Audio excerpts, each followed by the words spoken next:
to maximize agricultural output and feed our people without reliance on external assistance. In the past 2 years, Ethiopia has made substantial investment in intensifying in summer wheat production through irrigation. Our farmers have been able to control and manage production factors to maximize yields using irrigation. Nationally, we have attained production over 20 million quintals of irrigation wheat farmed on over 500,000 hectares. This has generated nearly 60 billion birr in income to our farmers. These efforts are generating great results and will, in the imaginable future, begin to contribute to our food security and self-sufficiency, despite the climate variability our region is confronted with. One of the toughest challenges we face in Ethiopia is dealing with the effect of deforestation. While a century ago, Ethiopia's forest coverage was 35%. Over the past 2 decades, our forest coverage stands at just 4%. We believe afforestation is one of the most effective ways of climate change mitigation. Beginning in 2019, we launched a major reforestation initiative under the slogan Green Legacy. Our aim was to plant 20 billion trees across the country over the course of a 4-year period. In a mere 3 years, we managed to plant 18 billion seedlings. And this year, with the Green Legacy Initiative in its final year, we will not only meet our national target, but plan to surpass the target by reaching 25 billion. Additionally, through this initiative, we have sent seedlings to neighboring countries to inspire regional efforts. If we can collaborate to spread the message of green legacy in the continent and implement measures that maximize our food security and self-sufficiency, we will be able to guarantee our citizens the basic necessity of life without reliance on charity. Excellencies, ladies and gentlemen, Africa's voice on the world stage needs to be heard loud and clear. Africa must also be represented on important international bodies. Today, more than 7 decades after the creation of the United Nations, Africa remains a junior partner without meaningful input or role in the system of international governance. This is particularly true of the United Nations, where Africa lacks representation on the Security Council and is underrepresented in a variety of ways. It is the right time to reform and revitalize the United Nations system to reflect current global realities and ensure that it is a more representative and equitable body. Only fair representation and transparency in those institutions can usher in a just era in multilateralism. Consistent with our Esluini consensus of 2005, we should collectively insist that Africa's reasonable request for no less than 2 permanent seats and 5 non-permanent seats in the UN Security Council be adopted. Equally important is Africa's media representation on the international stage. Africa is often portrayed in international media negatively. The endless representation of the continent troubled by civil wars, hunger, corruption, greed, disease and poverty is demeaning and dehumanizing and likely driven by a calculated strategy and agenda. This stereotypical and negative media representation of Africa not only disinforms the rest of the world about our continent, but also shapes the way we see ourselves as Africans. Telling our own stories and shaping our own narratives must be our top priority. In this regard, I would like to propose to this august body the establishment of an African Union Continental Media House.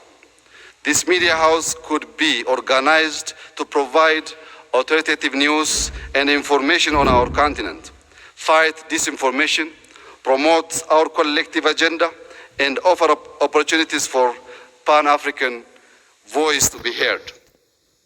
Excellencies, ladies and gentlemen, peace and security are critical issues affecting our continent.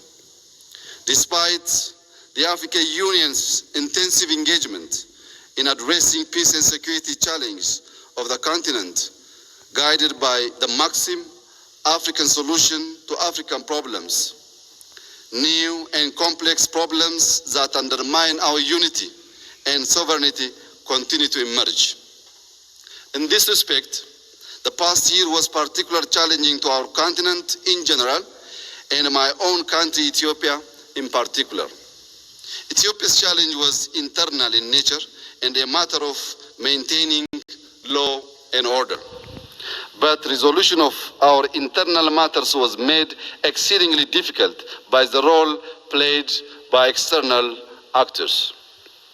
I wish to take this opportunity to thank you all for your support, solidarity, and understanding as we underwent these trying times. As you are aware, despite the intransigence of the other side in this conflict, my government has taken a variety of measures to minimize the loss of life and destruction of property. We have implemented unilateral withdrawal from conflict area and used force that is necessary to ensure law and order. As a gesture of goodwill, we have released high-profile suspects with a view of creating a conducive environment for peace. We shall leave no stone unturned in our search for peace in our country. Consistent with our commitment to peace, to peaceful resolution of conflict, we have recently launched an inclusive national dialogue platform with formal legislation. Our commitment to pursuing lasting and durable peace in our country shall remain steadfast.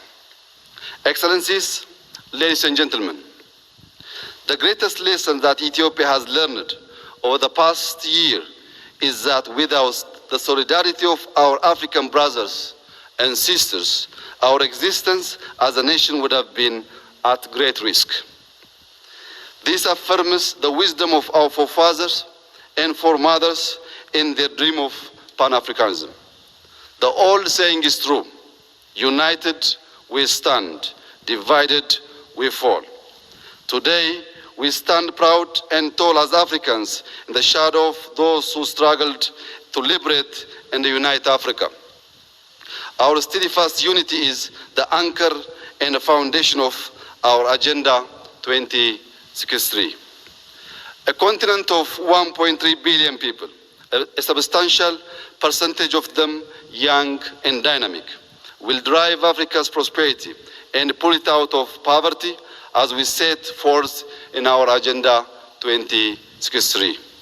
Also, our Continental Free Trade Agreement holds the greatest promise of effectively realizing continental integration and development. The potential for increased intra-Africa trade, free movement of people, and investment and self-reliance is a beacon for Africa's renaissance. Instead of depending solely on trade out of Africa, our collective effort to boost intra-Africa trade will protect us from the fluctuation of global economic and political change. Similarly, the potential for continent-wide tourism remains untapped. It is part of aspiration of 5 of Agenda 2063, which seeks to create an Africa with a strong cultural identity, common heritage, values, and ethics. The more we know each other, the more we are able to cooperate and resist the force that seek to divide and undermine us.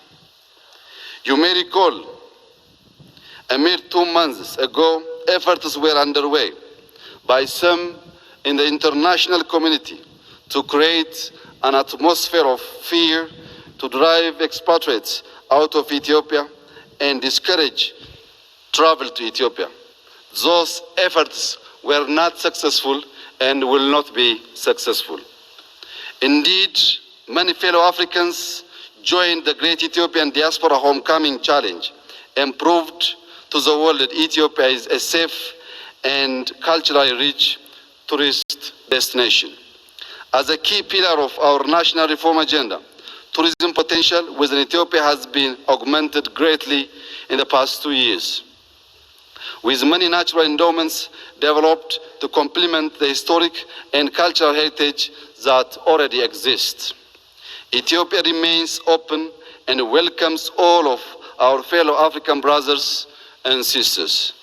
Finally, let me once again convey the warm welcome of the Ethiopian people and reiterate Ethiopia's commitment to do everything in our power to continue to create an enabling environment for the African Union in our collective efforts to deliver the Africa we want through robust implementation of Agenda 2063. God bless Ethiopia. God bless Africa. Thank you for your attention.